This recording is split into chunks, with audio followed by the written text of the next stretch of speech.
Professora pede abertura de investigação contra Eduardo Bolsonaro. O congressista discursou no domingo, dia 9 de julho, durante o 4º Encontro Nacional Pró-Armas pela Liberdade em Brasília, com críticas à atuação de professores em salas de aula. Vamos ler juntos, da Agência Brasil também. Nesta semana, a professora Nelice Pompeu, servidora da Rede Pública de Ensino do Estado de São Paulo há mais de 30 anos e integrante do movimento Escolas de Luta, acionou o Ministério Público Federal para que tome providências contra o deputado federal Eduardo Bolsonaro, por ter proferido um discurso em que compara professores doutrinadores a traficantes de drogas. O discurso do congressista foi feito no domingo, dia 9 de julho, durante o 4º Encontro Nacional Pró-Armas pela Liberdade, que aconteceu em Brasília. Não tem diferença de um professor doutrinador para um traficante de drogas que tenta sequestrar os nossos filhos para o mundo do crime. Talvez o professor doutrinador seja pior, disse o deputado no discurso. No dia seguinte, o ministro da Justiça e Segurança Pública, Flávio Dino, determinou à Polícia Federal que analisasse as declarações do parlamentar no evento. Determinei à Polícia Federal que faça análise dos discursos proferidos neste domingo em ato armamentista realizado em Brasília. O objetivo é identificar indícios de eventuais crimes, notadamente incitações ou apologias a atos criminosos, informou Dino em suas mídias sociais. Em entrevista à Agência Brasil, a professora disse que a declaração de Eduardo Bolsonaro foi irresponsável e precisa sofrer algum tipo de punição. Essa não foi só uma declaração infeliz, foi uma declaração criminosa e irresponsável. Quem falou isso foi a professora Nelice Pompeu, servidora da Rede Pública de Ensino do Estado de São Paulo há mais de 30 anos e integrante do movimento Escolas em Luta. Foi isso que ela disse. Não é liberdade de expressão quando fere os princípios de preservação da vida e dos direitos e coloca os outros em risco e promove o ódio. Isso é uma fala irresponsável, por isso comecei a buscar mecanismos para cobrar providências, acrescentou ela.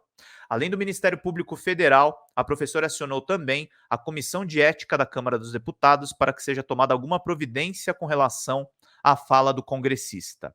Vamos falar um pouquinho da violência. Para a professora Nelice Pompeu, o discurso de Eduardo Bolsonaro acaba estimulando ainda mais a violência dentro das escolas. O que me chamou a atenção é que isso foi dito em um evento pró-armas, estimulando a violência em um momento em que as escolas viveram muitas tragédias nesse ano. As escolas estão presenciando uma escalada de violência absurda, essa polarização, esse clima de ódio, esse clima de intolerância acaba explodindo nas escolas, alertou ela. A violência, que segundo a professora já vem de uma escalada crescente nos últimos anos, de uns anos para cá, essa polarização que se criou na sociedade piorou muito a questão da violência e agressão dentro das escolas e contra professores. Tem também a questão da escola sem partido, esse movimento que acabou incutindo para a sociedade que o professor é um doutrinador, embora esse conceito não exista. De maneira geral, o que tem acontecido é um aumento dessa violência no ambiente escolar. Um exemplo disso foram os ataques que aconteceram no início desse ano. Acho importante pontuar que isso não acontece de maneira descontextualizada.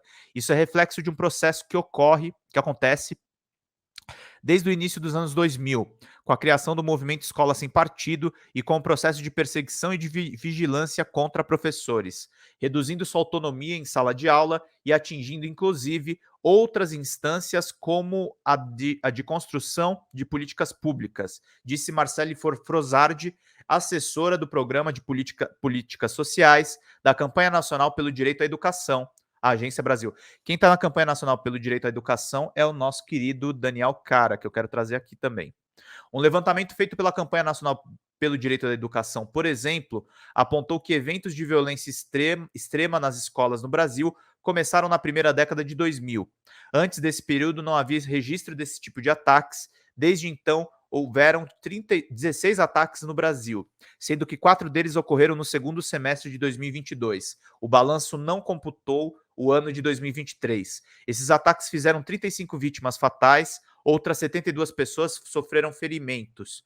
Para Marcele Frozardi, a fala de Eduardo Bolsonaro, de alguma forma, contribui para o aumento dessa violência, e que já é uma constante no ambiente escolar. Mandem superchat, gente. Vamos lá para todo mundo acompanhar. Inclusive, não liguem para o bolsonarista de estimação que está chorando no nosso chat, gente. Temos um chorador profissional e uma pessoa que dá engajamento para gente. A fala do congressista vem no bojo desse tipo de pensamento e de prática, que foi fortalecida durante o governo do ex-presidente Bolsonaro. Isso, inclusive, é tema do que a Campanha Nacional pelo Direito da Educação apresenta em seu guia de resposta e prevenção às escolas e também no relatório que foi entregue pelo professor Daniel Cara, professor da Faculdade de Educação da Universidade de São Paulo, ao governo de transição sobre o extremismo de direita no ambiente escolar. Essas falas estão relacionadas, essa percepção errônea da educação pública e também da classe dos trabalhadores dos profissionais da educação e contribuem para a perseguição e para o aumento da violência a esses profissionais. Um outro balanço feito pelo Instituto Sou da Paz e divulgado em maio deste ano apontou que 24 ataques a escolas ocorreram nos anos de 2002 e 2023 no Brasil. Também concluiu que esses ataques violentos foram ficando cada vez mais intensos nos últimos anos. Uma das informações muito importantes do relatório é que ele mostra como houve nos últimos anos, principalmente desde 2019, um aumento muito significativo de ataques violentos às escolas. Tem crescido muito rapidamente a ocorrência desse tipo de ataques nas escolas, que é um tipo de violência muito extrema e muito chocante pela sua letalidade e pelo seu potencial de vitimar um número muito grande de pessoas, entre feridos e mortos. É uma situação que tem e ainda está sensibilizando muito a sociedade, ressalta Beatriz Graef, pesquisadora do Instituto Sou da Paz. Nesse relatório, trazemos... Deixa eu ver aqui só um minutinho. Ai. Tá rolando aí a treta no nosso chat.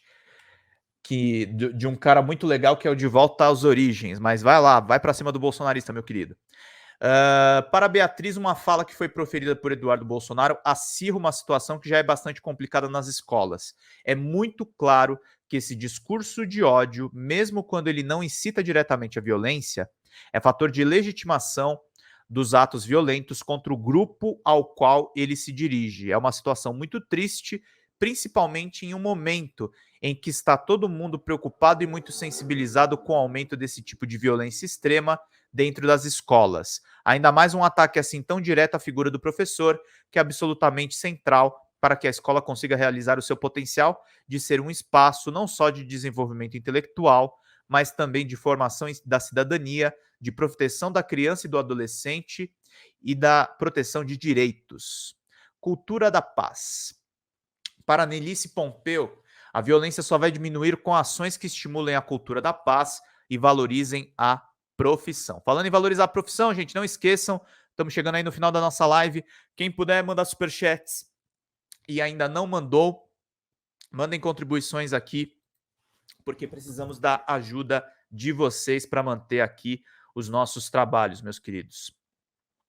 Acho que é urgente a gente trabalhar a cultura da paz e que não seja um projeto isolado. Tem que ser algo permanente para, pelo menos, se contrapor a essa plataforma do ódio, sugere. A escola sozinha não consegue dar conta dos problemas, temos um trabalho limitado, faltam redes de proteção.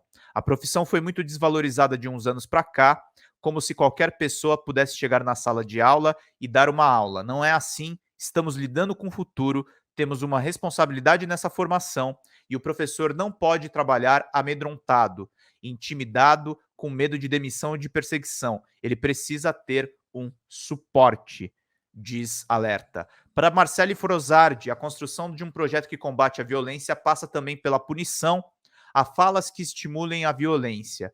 Esse deputado precisa ser punido. É importante ter algum tipo de declaração pública indicando que esse tipo de fala incita a violência e a piora do ambiente que já é amedrontado e fragilizado devido ao que tem acontecido ao longo desse ano, defende ela. A melhor maneira de fazer essa prevenção da violência nas escolas é através do fortalecimento de vínculos e da participação desses estudantes, do fortalecimento de instâncias, como o Grêmio Estudantil e também o Conselho Escolar, e para que todos tenham responsabilidades e façam parte dessa escola. Deixa eu ver aqui mais um pouquinho. Obrigado, Elane. Mais um realzinho aqui para nós. Obrigado a todos que estão nos ajudando aqui para todo mundo acompanhar. E aí é importante que pais e responsáveis estejam envolvidos para que eles também entendam o sentido desse modelo de educação, que é o modelo preconizado pela Constituição brasileira.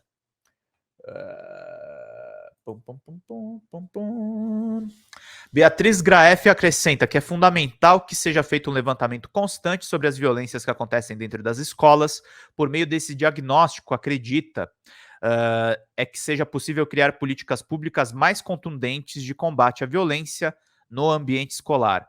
A gente acredita que é muito importante que exista uma organização em torno das ferramentas que possibilitem um diagnóstico mais preciso e mais frequente dessas violências, e que a gente possa acompanhar mais diretamente o que está acontecendo nas escolas e à medida do que isso está acontecendo. Esse diagnóstico é muito importante para que seja possível desenhar ações, seja de prevenção de ataques, que é um tipo de violência, como também de ocorrências mais cotidianas de agressão, incivilidade ou conflito, e que podem ser sinais de alerta para uma escalada de violência que produza um estrago mais significativo. Matéria grande aqui da Agência Brasil, e é importante que a gente está trazendo aqui para vocês. Ricardo Alves, querido, muito obrigado pela ajuda. Bora, Pedrão. Força e resistência nesse domingo. Obrigado, querido. R$ 150 já de contribuições. Se a gente puder chegar em 200, eu vou ficar muito feliz, que aí é 2 vezes a nossa meta ideal, gente. Muito obrigado a todos que estão nos acompanhando.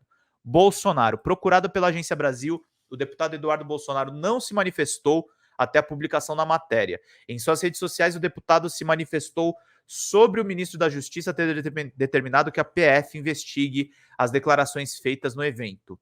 O ministro da Justiça mobilizar a Polícia Federal para investigar a minha analogia sobre doutrinadores que se aproveitam da posição de professores para escravizarem pela ideologia, agirem como traficantes que escravizam pela droga, ambas as situações propiciadas pela ausência dos pais no dia a dia dos filhos. É mais um degrau da escalada autoritária no Brasil. Lamentável ver a Polícia Federal, instituição ao qual orgulhosamente faço parte, ser utilizada politicamente para satisfazer desejos autocratas de comunistas, enquanto verdadeiros criminosos parecem não se incomodar tanto, não incomodar tanto, né? Esse idiota ainda escreveu errado, acrescentou.